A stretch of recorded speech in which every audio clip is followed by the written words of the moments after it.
Creepypasta, terrifying spaghetti, or something much more sinister. Creepypasta are stories specifically written for the internet with the intent of evoking an uncomfortable or creepy feeling in the reader. These tales can range from vivid descriptions of mental disorders to stories about monsters or demons, to even thrilling anecdotes about the supernatural.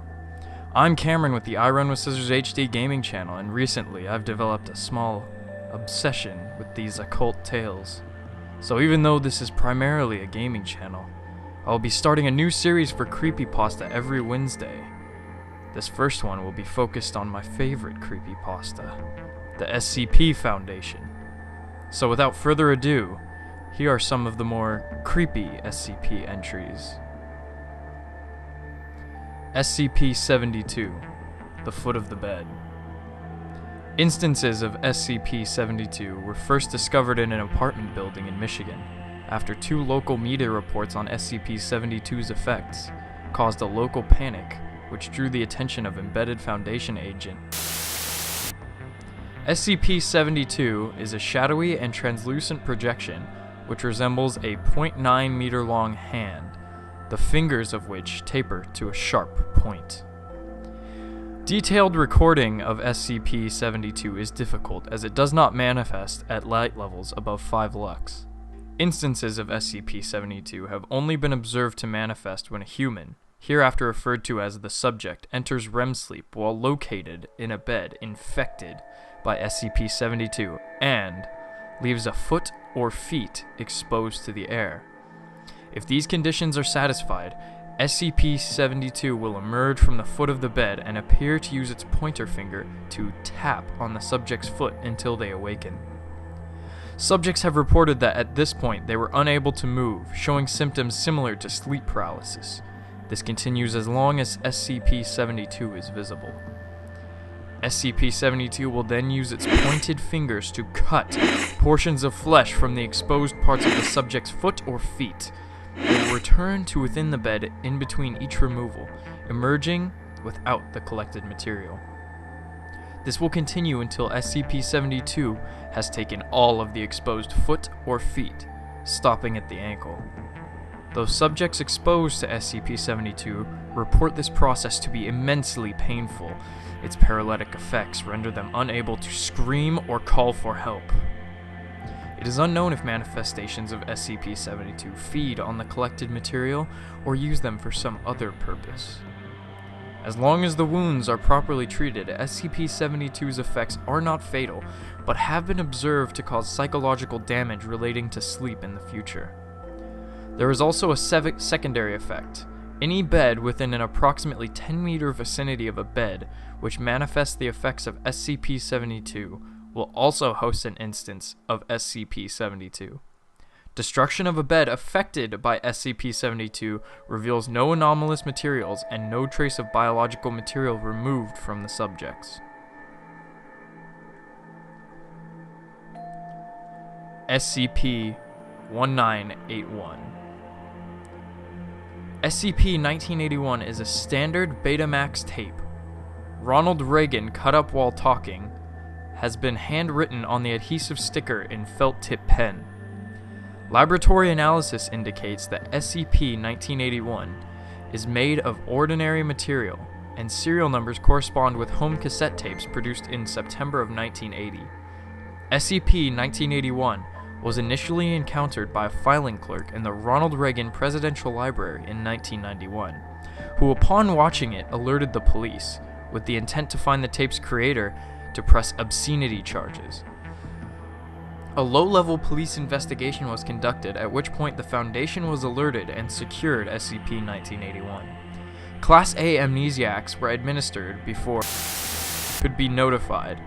Further investigation of the library's records by Foundation personnel failed to yield any leads on SCP-1981's origin. SCP-1981 appears to be a home video recording of former United States President Ronald Reagan delivering his Evil Empire speech to the National Association of Evangelicals at Sheraton Twin Towers Hotel in Orlando, Florida, on March 8, 1983. However, at 1 minute and 10 seconds, the speech begins to deviate heavily, eventually resembling no known speech ever made by Reagan. Beginning at approximately 5 minutes, multiple incisions, lacerations, and penetration wounds can be seen being slowly inflicted, though no corresponding source of these wounds is visible. Despite suffering bodily harm that would likely incapacitate an ordinary person, Reagan will continue to deliver his speech until either his vocal cords are severed or the tape degrades to static at 22 minutes and 34 seconds. Upon rewinding SCP-1981 and initiating playback, Reagan will deliver an entirely new speech, often radically different from the ones previously observed. Topics have included torture, child molestation, and ritual sacrifice. Trauma inflicted upon Reagan also appears to be divergent, with impalement, genital mutilation, and having all been observed. In roughly 1 in 7 viewings of SCP-1981, a figure clothed in black robes with a conical hood will have replaced a random member of Reagan's press detail, henceforth referred to as SCP-1981-1. The significance of the appearance of SCP-1981-1 is currently unknown. The speeches delivered by Reagan are mostly incoherent, lacking any sort of underlying thematic structure, and largely being composed of nonsensical anecdotes and parables.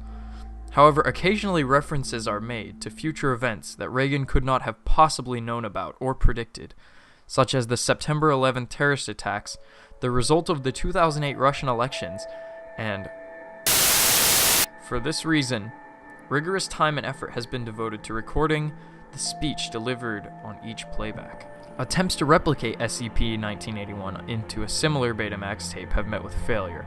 However, cameras used to record the television SCP-1981 is broadcasted on have succeeded in capturing individual playbacks. Any observations performed on SCP-1981 must be recorded on the camcorder provided and delivered for subsequent review to Dr. Project Supervisor. Years of natural magnetic interference has severely degraded SCP-1981's signal quality, making it even more difficult to sift meaningful information from playbacks. Additionally, the gruesome nature of the mutilations performed upon Reagan have been described as extremely disturbing, and for this reason it is recommended that any personnel feeling squeamish or ill after playback visit the on-site psychiatric facility for a Level 3 evaluation.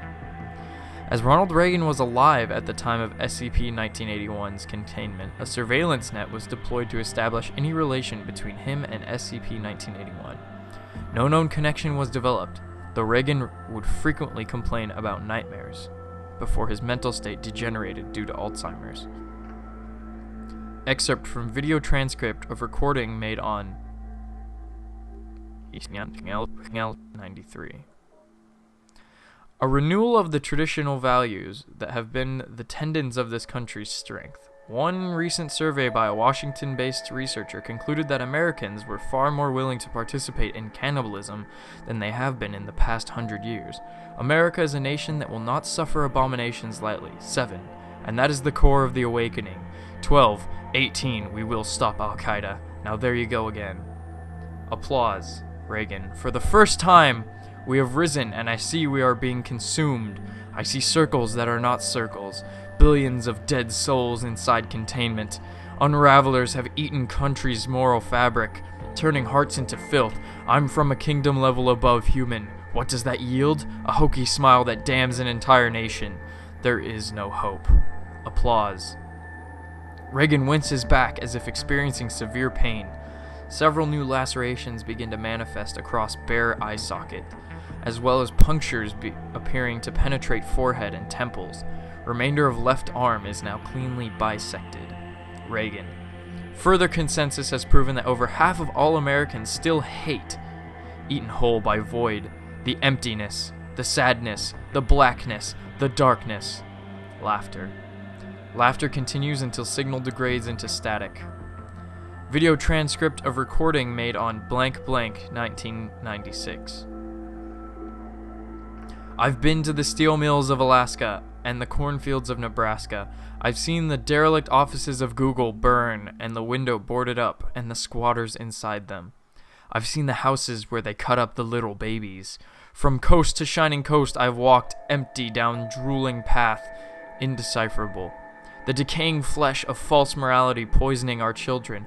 I have stood atop the mountain of this greedy earth, looking upon our beautiful, pious pit, filled to bursting with the vast hands of helplessness.